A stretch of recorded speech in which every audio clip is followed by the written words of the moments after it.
again, and today we're going to show you how to do a very quick, easy, simple, healthy salsa fresh out of the garden. One of our very most favorite things about this salsa is that not only does it taste fresh for months to come, but it also feeds our gut. It has great probiotics, better than you can buy in a store for a lot of money. This is a very inexpensive way to improve your health and also just preserve your food and keep it going longer in your refrigerator.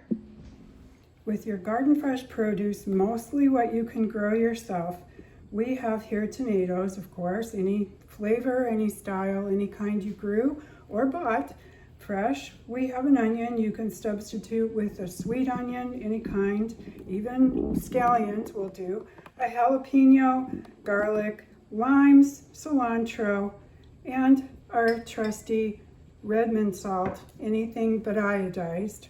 So today I'm going to just simply do a quick chop, a coarse chop in my handy little stick blender chopper, and squeeze a lime juice in it rather, and dice the cilantro, and then we're going to pack it in our jars and put our little grape leaf on the top to inhibit the mold growth, and let it sit on the counter for 2 days, probably no more than that, and we will have a delicious, delicious, nutritious salsa that'll last us till Christmas.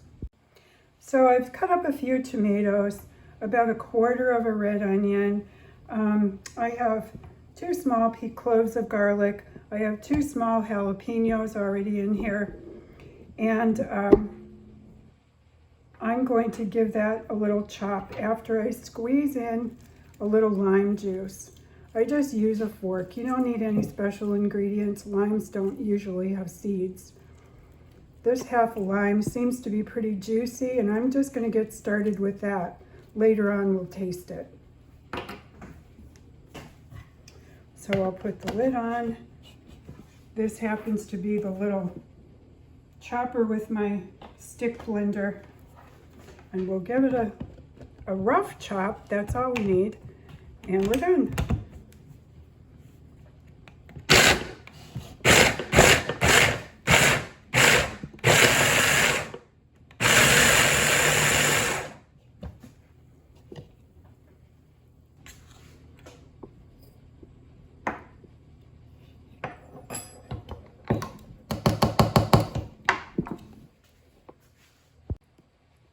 I added 1 teaspoon of our Redmond salt, and I'm just going to put these contents in here. And I'll probably process the rest of these ingredients to fill up the jar, and then we'll close it up.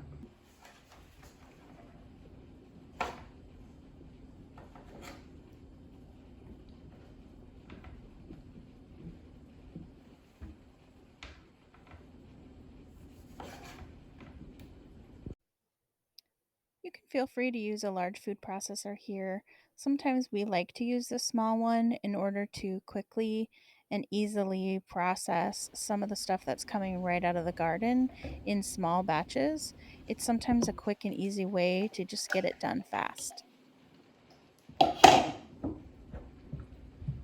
So we've got our tomatoes chopped. We have roughly 2 pounds of tomatoes, 2 small jalapenos, a small bunch of cilantro, the juice of 1 lime, and about a quarter of a red onion, and 1.5 teaspoons of our Redmond salt.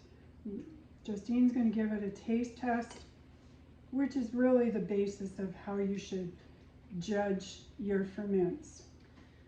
So I'd say it's about a medium spice.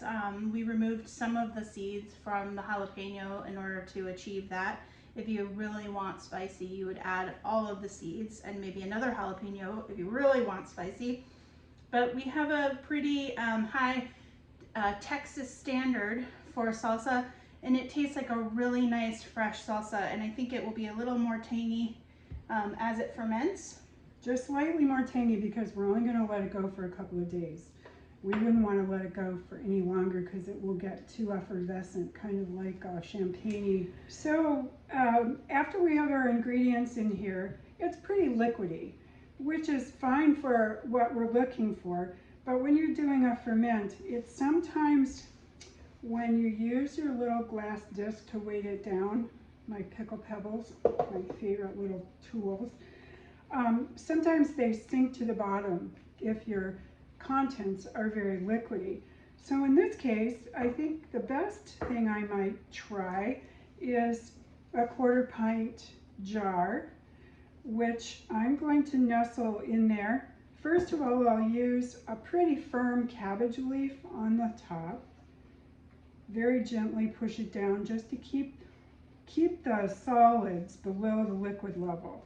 And I have a little bay leaf just for a little insurance policy for mold, because bay leaves and grape leaves have tannins in them which will inhibit any type of mold development of any of the contents that are above the liquid. And so I'll use this as a little block, and then I'll very gently slide this jar down in there. So this is a 1/4 pint jar, and what this jar will do is sometimes it might siphon some of the liquid from your ferment into the jar, which is great because then it doesn't end up out of the jar. So it's not only weighing down the contents, but it's also creating a system of kind of cleaning up after itself. And I'll just finger tighten my plastic lid on. I'll put a date on there with a little masking tape. And then in 2 days, we're gonna see a little bubbly action happen, and we'll give it another taste test. So the salt is by taste, mostly because it isn't the salt that ferments your product, it's acid. And in this case, there's a lot of acid with the tomatoes, with the lime, and the salt will bring the juice out of the vegetables, which will acidify your contents, and that is what causes the ferment to happen, and that lovely enzymatic action that gives you such health benefits. And it's pretty exciting, it's alive. What you're saying is it's not the salt that preserves the salsa, it's the acid that's drawn out by the salt. Yep. Exciting, interesting. So another variation on this fresh fermented salsa recipe is a fresh fermented tomatillo green salsa. So we made this jar 2 days ago, and it fermented on the counter for a day and a half. And it is the exact same recipe, except for we substituted the tomatoes for tomatillos. So we have about 2 pounds of tomatillos, some fresh cilantro, 1 jalapeno, 1 large clove of garlic, and the juice of 1 lime. And so we did the exact same thing and made a really lovely green salsa. I'm gonna taste it, see if I can describe the taste for you. It definitely smells fresh, kind of zingy with that lime juice. I can really smell the lime. It's just so bright and summery and just like perfect for like a street taco with some, maybe some fish, like a fish taco with some coleslaw.